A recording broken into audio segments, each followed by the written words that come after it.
So Frey, tell us about raised treats. Who are they for? Different dogs, and I made them because for all the dogs in a rough time, I thought that they can have something to make them something to make them happy and smile. So that's why I did raised treats. Raised treats?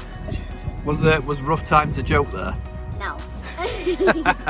So how did you make them?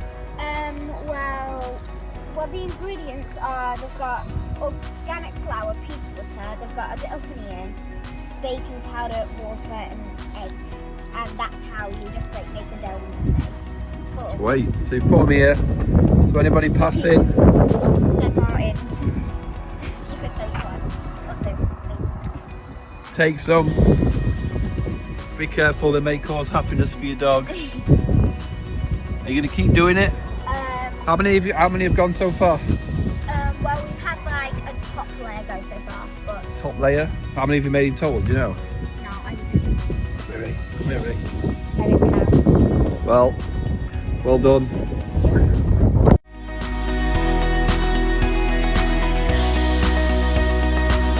Everything from the raised treats line has been washed before use.